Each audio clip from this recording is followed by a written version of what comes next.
हमने एक्सपेरिमेंटली ये बात ऑब्जर्व की कि अगर इस कंडक्टर के अक्रॉस पोटेंशियल डिफरेंस को बढ़ा दिया जाए तो इस कंडक्टर में से जो करंट फ्लो करता है उसकी वैल्यू में भी इंक्रीज आता है। तो उसने कहा कि करंट जो इस कंडक्टर में से पास करेगा वो डायरेक्टली प्रोपोर्शनल होगा किस चीज़ के, जितना हमने पोटेंशियल डिफरेंस जो है वो इसके एंड्स पर क्रिएट कर रखा होगा बैटरी लगाकर। इसके बाद इलेक्ट्रिक करंट और पोटेंशियल डिफरेंस के दरमियान हम ग्राफ को प्लॉट करते हैं कि इन दोनों में जो वेरिएशन है वो किस तरह से उसको ग्राफिकली ऑब्जर्व किया जा सकता है। तो हमारे पास आई वी ग्राफ जो है वो दो टाइप के कंडक्टर्स के लिए यानी दो टाइप की डिवाइसेस के लिए बनता है। उनमें कुछ होती हैं ओहमिक डिवाइसेस और कुछ होती हैं नॉन ओहमिक डिवाइसेस। इन दोनों में डिफरेंस हम अभी डिस्कस करेंगे। तो हमारे पास एक वेरिएबल है यहाँ पर पोटेंशियल डिफरेंस और एक वेरिएबल है जी इलेक्ट्रिक करंट, और आर हमारे पास रेजिस्टेंस है जो कि एक कांस्टेंट है कंडक्टर के केस में। अब स्टूडेंट्स आई और वी में कौन सा जो वेरिएबल है वो वजह बनता है दूसरे वेरिएबल को प्रोड्यूस करवाने की। तो बेटा इस कंडक्टर में से करंट फ्लो नहीं कर रहा था रूम टेम्परेचर पर, हमने क्या लगाया यहाँ पर, बैटरी लगाई यानी पोटेंशियल डिफरेंस क्रिएट किया। तो पोटेंशियल डिफरेंस वजह बना इस कंडक्टर में से चार्जेस के फ्लो का, यानी इलेक्ट्रिक करंट के फ्लो करने की वजह कौन सी चीज है, पोटेंशियल डिफरेंस है। तो V हमारे पास काज है, वजह है, और इसका इफेक्ट हमारे पास क्या है जी, इलेक्ट्रिक करंट है। अब दो वेरिएबल्स होते हैं ग्राफ में, एक होता है इंडिपेंडेंट वेरिएबल, एक होता है डिपेंडेंट वेरिएबल। जो इंडिपेंडेंट वेरिएबल होता है वो हमारे कंट्रोल में होता है। यहाँ पर बैटरी लगाना हमारे कंट्रोल में है, हम 5 वोल्ट की लगा लें, हम 10 वोल्ट की लगा लें, हम 20 वोल्ट की लगा लें, यानी पोटेंशियल डिफरेंस हम अपनी मर्जी से लगाएंगे। तो V हमारे पास इंडिपेंडेंट वेरिएबल है और इलेक्ट्रिक करंट जो है वो किस पर डिपेंड करेगा, वो इस इंडिपेंडेंट वेरिएबल V पर डिपेंड करेगा। जितना ज्यादा पोटेंशियल डिफरेंस लगाएंगे उतना ज्यादा करंट फ्लो करेगा। तो I जो है वो एक डिपेंडेंट वेरिएबल है। तो हमने जो इंडिपेंडेंट वेरिएबल था उसको हॉरिजॉन्टल एक्सिस पे ले लिया और जो डिपेंडेंट वेरिएबल था उसको वर्टिकल एक्सिस पे ले लिया। अब जब ये वाला पॉइंट होगा यानी कि जब पोटेंशियल डिफरेंस भी जीरो होगा तो उस वक्त इलेक्ट्रिक करंट भी जीरो होगा, ये अभी हमने डिस्कस किया था। तो इस पॉइंट पर पोटेंशियल डिफरेंस भी जीरो, इलेक्ट्रिक करंट भी जीरो। जब हम पोटेंशियल डिफरेंस की वैल्यू जीरो से बढ़ाएंगे, लेट्स सपोज यहाँ पर हम आ गए, इसकी वैल्यू लेट्स सपोज 2 वोल्ट बढ़ गई, तो 2 वोल्ट पोटेंशियल डिफरेंस होने से इलेक्ट्रिक करंट भी इधर बढ़ जाएगा। इस सारे केस में जब पोटेंशियल डिफरेंस के बढ़ने से इलेक्ट्रिक करंट बढ़ेगा, रेजिस्टेंस जो है वो कांस्टेंट रहेगी। तो अगर ये पोटेंशियल डिफरेंस डबल हुआ, 2 टाइम्स इंक्रीज हुआ, तो इधर से इलेक्ट्रिक करंट भी 2 टाइम्स इंक्रीज हो जाएगा। अगले इंटरवल में for example potential difference 2 volt से 4 वोल्ट हो जाता है, तो 2 गुना पोटेंशियल डिफरेंस बढ़ गया, तो इधर से करंट जो है वो भी 2 एम्पेयर से बढ़ के 4 एम्पेयर हो जाएगा। तो I और V ग्राफ हमारे पास एक स्ट्रेट लाइन आती है। इस स्ट्रेट लाइन की हमारे पास एक स्लोप होगी। स्लोप हमारे पास क्या होती है, उसमें हम ये देखते हैं कि वर्टिकल एक्सिस के अलोंग किसी भी वेरिएबल में कितना चेंज आया है और उसको डिवाइड कर देते हैं हम के कितना चेंज आया है हॉरिजॉन्टल एक्सिस के अलोंग मौजूद वेरिएबल पर। तो इसकी स्लोप हमारे पास ग्राफ की यहाँ पर आएगी डेल्टा I, करंट में कितना चेंज आया वर्टिकल एक्सिस के अलोंग, और हॉरिजॉन्टल एक्सिस के अलोंग पोटेंशियल डिफरेंस में कितना चेंज आया उसको उसके साथ डिवाइड कर दिया डेल्टा V। तो delta I over delta V मुझे इस ग्राफ की स्लोप बता देगा। स्लोप का एक और फार्मूला होता है tan थीटा।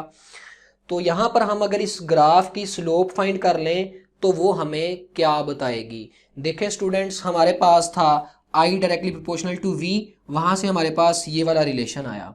तो ये 1 ओवर R क्या है, ये कंडक्टेंस है। तो कंडक्टेंस जो है वो किसके इक्वल होगी, वो इक्वल होगी I ओवर V के। यानी अगर मैं इधर से I को डिवाइड कर दूं V के साथ तो वो इक्वल रह जाएगा 1 ओवर R के, जो कि कंडक्टेंस के इक्वल होता है। तो स्लोप हमारे पास कंडक्टेंस जो है वो हमें बता देगी, और कंडक्टेंस को हम उलट करेंगे तो हमारे पास क्या आ जाएगी, हमारे पास रेजिस्टेंस आ जाएगी। तो स्लोप के कॉन्सेप्ट को यहाँ पर समझने के लिए मैंने ये ग्राफ लिया है जिसमें 3 कंडक्टर्स का मैंने ग्राफ सपोज किया है। लेट्स सपोज कंडक्टर C3 की लाइन ये है, कंडक्टर C2 की लाइन ये है और कंडक्टर C1 की ये ब्लू वाली लाइन है। अब मेरा ये क्वेश्चन है कि इस केस में इन तीनों कंडक्टर्स में से किस कंडक्टर की कंडक्टेंस ज्यादा है और किस कंडक्टर की रेजिस्टेंस ज्यादा है। तो बेटा उसके लिए मैं फाइंड करूंगा स्लोप होती है tan ऑफ थीटा। अब देखें जरा, रेड वाली लाइन है C3 के लिए, इसका एंगल जो है, रेड वाली लाइन का जो एंगल है इस एक्सिस के साथ वो ये वाला है, और जो ग्रीन वाली है उसका एंगल ये वाला है, और ब्लू वाली का एंगल ये वाला है। तो C1 के केस में एंगल थीटा छोटा है, C2 के केस में एंगल C1 से ज्यादा है, और C3 के केस में एंगल C1 और C2 से ज्यादा है। यानी C3 जो हमारे पास लाइन है ये वाली, इसकी स्लोप C2 और C1 से ज्यादा होगी, क्योंकि एंगल थीटा की वैल्यू C3 के लिए C1 और C2 से ज्यादा है। तो कंडक्टर C3 जो है इसकी कंडक्टेंस ज्यादा होगी, इससे कम कंडक्टेंस किसकी होगी, C2 की, और सबसे कम यहां पर कंडक्टेंस किसकी है, C1 की। तो C3 की कंडक्टेंस जो है वो ज्यादा होगी, उससे कम होगी C2 की, और सबसे कम कंडक्टेंस होगी C1 की।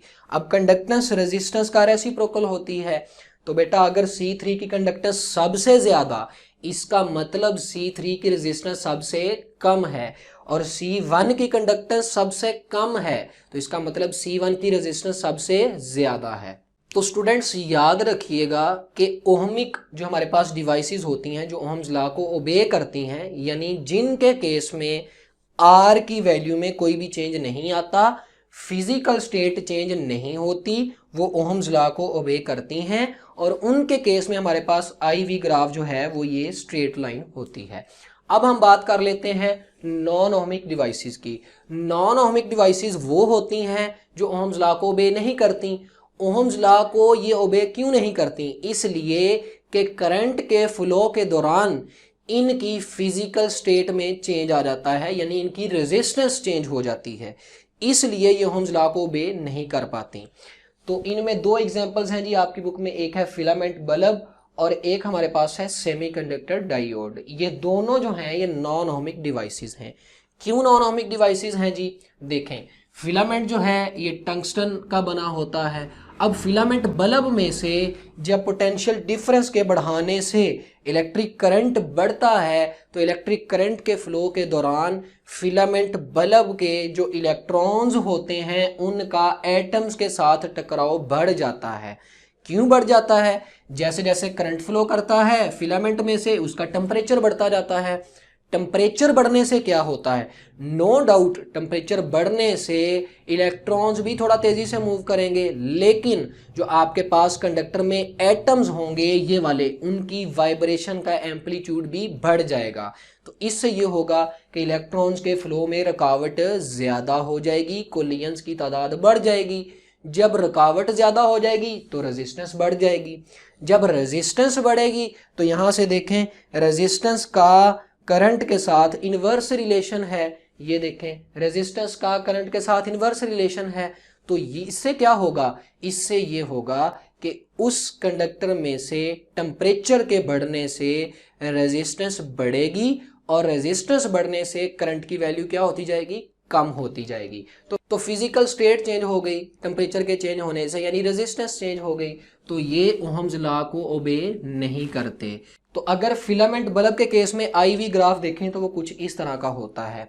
शुरू पे हमारे पास ये होता है कि पोटेंशियल डिफरेंस के बढ़ने से इलेक्ट्रिक करंट बढ़ता है, पोटेंशियल डिफरेंस के बढ़ने से इलेक्ट्रिक करंट बढ़ता है, लेकिन ये वो वाला पॉइंट आ जाता है जब पोटेंशियल डिफरेंस के बढ़ाने से इलेक्ट्रिक करंट बढ़ता ज़रूर है, लेकिन अगर पहले पोटेंशियल डिफरेंस डबल करने से हमारे पास इलेक्ट्रिक करंट जो था वो डबल हो रहा था, अब वो इस पॉइंट पर पोटेंशियल डिफरेंस को डबल करने से इलेक्ट्रिक करंट डबल नहीं होता। क्यों, क्योंकि करंट के फ्लो से टेम्परेचर बढ़ जाता है फिलामेंट बल्ब में, रेजिस्टेंस इंक्रीज हो जाती है और करंट की वैल्यू डिक्रीज हो जाती है।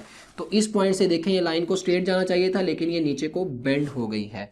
ये इसी वजह से है कि रेजिस्टेंस चेंज हो जाती है।